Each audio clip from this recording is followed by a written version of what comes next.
Est-ce que vous voyez tous ces gens qui sont au-dessus de ma tête? Devinez quels sont leurs points communs. Alors je vais les nommer, peut-être que vous les connaissez pas tous et que vous n'arrivez pas à les reconnaître. Nous avons Jean-Paul Sartre, Simone de Beauvoir, André Klussmann, qui est le père de Raphaël Klussmann, Louis Aragon, François Châtelet, philosophe, Pierre Guyota, Félix Guattari, philosophe aussi encore, Daniel Guérin, Bernard Kouchner, Guy Ockeghem, voilà. Alors lui, c'est un écrivain militant. Vous savez, militant de quoi? Du phare, F-H-A-R, et qui signifie Front homosexuel d'action révolutionnaire. No comment, comme disent, voilà. Jacques Land, Roland Barthès, voilà. Alors, tous ces gens, on va dire qu'ils ont tous eu ou ont bonne presse, pignon sur rue. On va dire que même certaines, ont lutté pour l'émancipation des femmes, n'est-ce pas? Voilà, Simone de Beauvoir. Ou certains encore pérorent sur les plateaux, ils sont reçus en grande pompe. Ou d'autres encore défendent la misère dans le monde, les pauvres petits Africains. Qu'est-ce qu'ils feront? Qu'est-ce qu'ils pourraient faire ou pas faire d'ailleurs? Si on n'était pas là, nous occidentaux, entre guillemets, quand je dis nous, voilà, évidemment, vu ma couleur de peau, pour pas dire les Noirs ne savent pas vivre en Afrique s'il n'y avait pas les Blancs, en gros, voilà. Mais surtout, ce qu'ils ont un point commun, c'est qu'ils ont tous signé en 1977 la tribune autorisant une relation d'un mineur de moins de 15 ans avec un adulte. En gros, une tribune qui favorise la pédo. Voilà. Ce sont des pédos. Voilà. Mais la question à se poser, pourquoi ces êtres abjects, ignobles, dégueulasses, pourritures, sont obligés de passer par ça?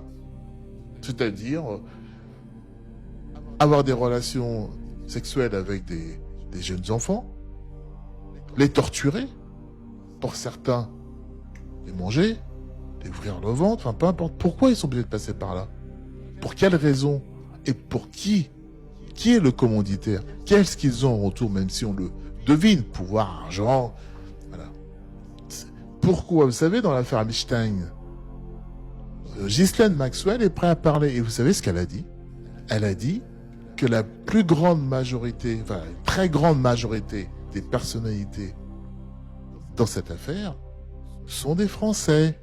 C'est pour ça que l'autre s'est précipité en disant que c'est pas une affaire française, c'est surtout une affaire américaine. Et en plus, on fait tout pour effacer les dossiers où le nom de Macron apparaît. Sauf que lui, Epstein, il avait un appartement au 22 avenue Foch, comme vous le savez. Il y passait 6 mois par an. Pourquoi en France? C'est-à-dire qu'en France, nous avons des gens dans nos institutions, des gens qui sont à la tête, qui ont signé ce pacte avec Epstein. Beaucoup de gens.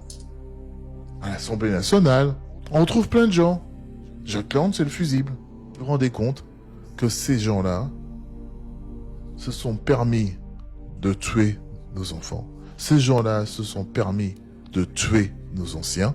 Pendant le Covid, il ne fallait pas les soigner. Ces gens-là se sont permis de ne pas honorer nos morts. Et en plus, ils jouent avec, souvenez-vous, du scandale de l'Institut médico-légal d'une fac universitaire de médecine. Il n'y avait pas de frigo. Ils jouaient au foot avec la tête des gens. Vous vous rendez compte où est-ce qu'on arrive? Il ne faut plus être humain pour faire ça. Il faut avoir signé pas autre chose qu'un pacte avec le mal, avec le diable. Encore une fois, partout où je tourne mon regard, c'est une guerre spirituelle.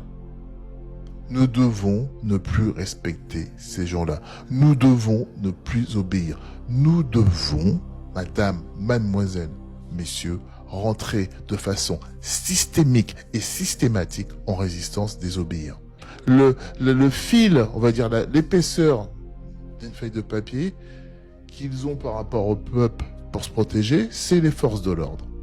Les forces de l'ordre qui sont là avec le petit doigt sur la couture du pantalon à obéir. Regardez ce qu'ils ont fait à Dieudonné.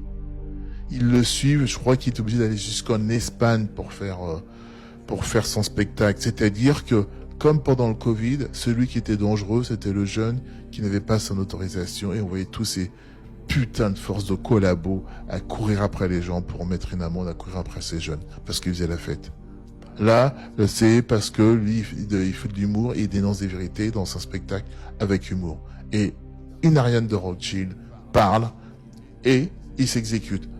Un cafard et de Valls qui est là, qui exécute. Et souvenez-vous, je vous rappelle que les policiers à l'époque du Covid n'étaient pas obligés de se faire vacciner. Tiens. Et pour quelle raison?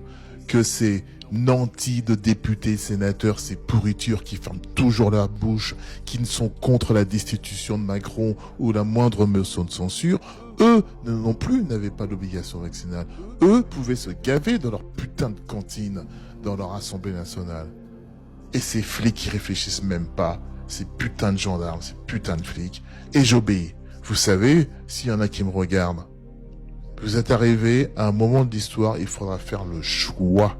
Soit vous allez dans le camp, soit vous décidez d'aller dans la vérité, la résistance, la lumière et le peuple, soit vous continuez à défendre ceux qui signent des tribunes de pédos, ceux qui font du satanisme, ceux qui rigolent quand ils voient Notre-Dame brûler, ceux qui luttent contre le Christ, qui veulent qu'il soit dans une marmite d'excréments, ceux qui décident d'éliminer ceux qui les dérangent. Vous avez choisi votre camp. Mais quand ça pètera, il ne faudra pas pleurer. Parce que lorsqu'on décide de défendre les abjects, que j'appelle ces gens-là, le retour du bâton ne sera pas violent, il ne sera pas terrible, il sera destructeur.